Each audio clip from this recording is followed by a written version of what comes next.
Yo, what's up, everybody? Today, uh, Don't want to be you guys labeled like as my new crazy, webcam? being It's down judged. here. I would say being Oh yeah. judged is one of the biggest reasons people Don't don't mind get these help. other people. But the I'm reality just doing a little is, real quick let's today. say right now, you think of the most important person to you in your life. Maybe that is a sibling or a friend or a parent or an aunt, uncle, grandparent. Maybe it's a boyfriend or girlfriend. Whoever that person is for you, if they came up to you right now and said that they were struggling Today we're and gonna they be didn't know playing if they wanted to be here and felt like they couldn't get out of bed, Desert Bus. what type of things would you say to them? You would probably say, I'm so glad you told me. Uh, What can I do to help? I love you. Whatever those things are, you would I encourage them, love you. Am and I loud, Mike? you deserve that same encouragement. So if that can be true for other people in your life, if you would tell them to stay, or that they're worth it, or they're not crazy, or you're grateful for them, why can't we tell ourselves those same things too? Um, Damn, that's I think that's an important question because if it can be true for others, it can also be true for you. I think oh it's yeah. just harder to believe that sometimes. So I Is think that that that's an KJ? important piece of it. A message just came in. Feeling sad and down out of nowhere could be depression. Absolutely. The thing with depression, so this is the difference, and the video kind of hinted on this. So let's say someone in your life close to you, say a This is grandparent not breaking. or someone that you just really love a lot, passes away. You may be feeling depression for several weeks, maybe even a month or two. And within some time, you've processed it, and that feeling of Oh, depression, that deep oh damn. sadness, goes away. And you're still sad when you think about the loss of your grandparent. It's still hard, but you're not struggling to What get out of happened? bed. You're doing the things that you enjoy doing. You're hanging out with friends. You're going to work. You can take a shower without thinking twice about it. That's kind of, we kind of refer to it as like a situational depression. So something has happened, and when that situation resolves itself, you start to feel better. So that could also be like a breakup with somebody. You know, you're really, really feeling down for a couple weeks, maybe even Join a couple now. months, but then maybe you start to feel better. You start dating someone new, and those feelings aren't as strong, they go away. With clinical Ooh, depression, there may be ooh. no cause at all. I got no Nothing MD. This happened. game Nothing fake as is fuck. a reason, quote unquote, for making you sad. You didn't fail a test. You didn't break up with someone. You didn't lose someone. There wasn't, any big, intense thing that happened, but you still feel that deep sadness in your core. That is definitely depression. Sometimes there's a specific reason you can pinpoint, sometimes there's not. But especially when you're feeling like, when some of those symptoms of like you can't get out of bed, maybe you have a job and you can't show up for shifts, when you're in school, you physically do not have the motivation to do your work. And so maybe you're feeling classes or Wanna not suck going on to that weed school or pot? not paying bills that you Cook have. it. I know you guys are in high school, but I know some of you probably have bills for different things. Maybe not. But I'm play chess. when those kind of things come in, that's a really big trigger. When Fuck you you. start to not feel like yourself and feel like you can't do the things you used to love doing, and that brought a lot of meaning to your life, that's definitely some time to let someone know and get some assistance. Um, Candy says, most of the time you hate your life, but your boyfriend helps you. I'm really grateful that your boyfriend helps you. That's huge and encouraging. I'm glad that you have him. I would encourage you, if at all possible, to also have one more support Legendary. person, like a How therapist I or got a one? friend, just to increase that support network, just in case, say, your boyfriend was busy with something and wasn't able to be that support for you. Then absolutely you want to just make sure that you have at least one more person who can help. Michaelan, absolutely you can. I'll stay on after the meeting. Corey, you're in a spotty area. Oh I yeah, almost they said a sucking on spotty that spot. wee I pop. gotta get it out. That's I'm okay, gonna suck Corey. on No that wee worries. pop. Okay, so another thing about the depression video that I think is really interesting is just some of the therapies that they talk about for it. Most likely, you guys haven't heard from a lot of those.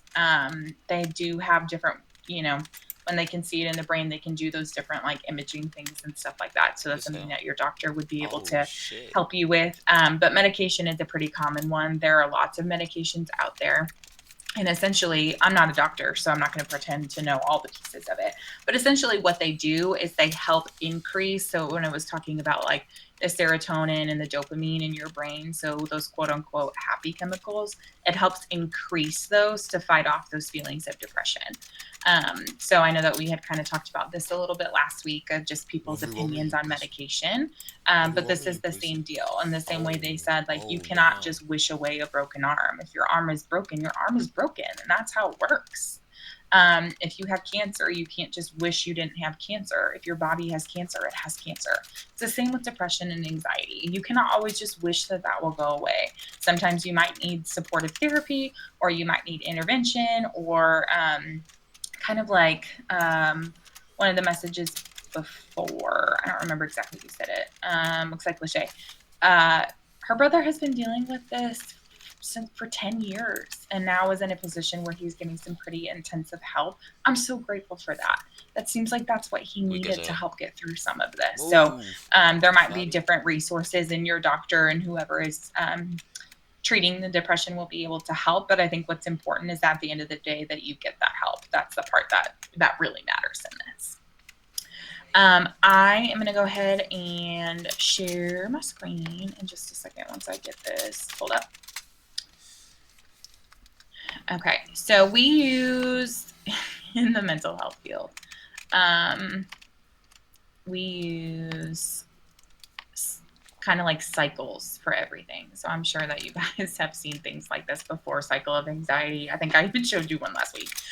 Cycle of depression, cycle of violence, all of those different types of things. The mental health field loves a good cycle. But I do think that it helps put things into perspective on how all of this works. So as I go through and talk about this, it's the same as last week. When I have this pulled up, I cannot see your messages. So if you shoot a message into the chat, I will just look at it when I am done with this. But don't let that stop you from putting a message if you have a question or thought. I just can't see it as I'm talking about this. So what we know from the cycle of depression is often there is some type of stressor. Now, we did talk about sometimes, depending on the level of depression, there might not be any particular stressor. There might just be something that is causing you to feel very, very sad. That could be that chemical imbalance we talked about. But often there is some type of stressor. A stressor is any situation that causes strain or hardship, and these may be short-term or long-term. Another word for this is a trigger.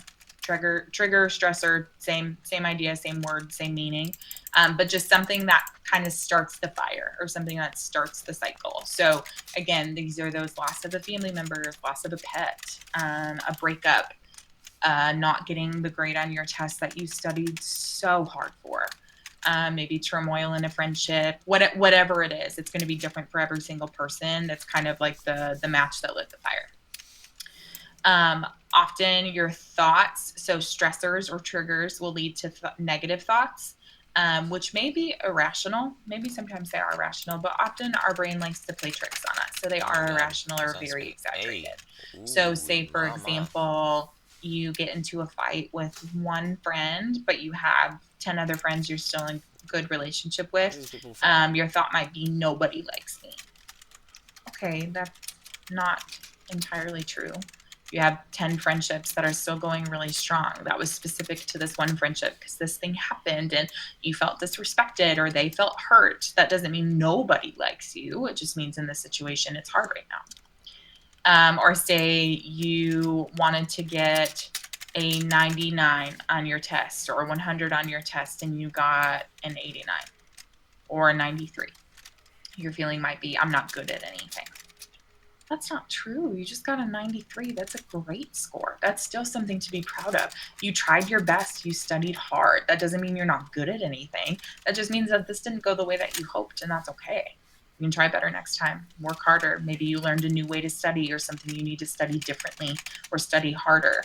It's all information at the end of the day. But normally those triggers or those stressors lead to really strong negative thoughts. And then the next part would be feelings. So our thoughts influence our feelings. So very often, the way a person thinks about something has a major impact on how they feel, and vice versa. Thoughts and feelings very often work in a figure eight situation. They just kind of keep going like this, and they influence each other. And the hard part is learning to break that pattern. It is doable. It's just not something that comes overnight. So something that you got to be working on. But so if you think that nobody likes you, you might feel sadness or hopelessness, maybe loneliness, anger. If you feel you need to be perfect, you might feel like you don't measure up. You might feel small. You might feel inadequate. Or if your thought is you're not good at anything, you might feel embarrassed. There might be a lot of feelings that go into that. But then if we are feeling that certain type of way, it also could influence our thoughts. So if we're feeling embarrassed, then maybe we start to think about all the other times we didn't measure up. So like I said, they really are that figure eight. They work together very closely. They're partners in crime for sure. So our thoughts and feelings very often influence our physical symptoms too. So our body responds to stressors. Whether we know it or not, our body is extremely involved in this process.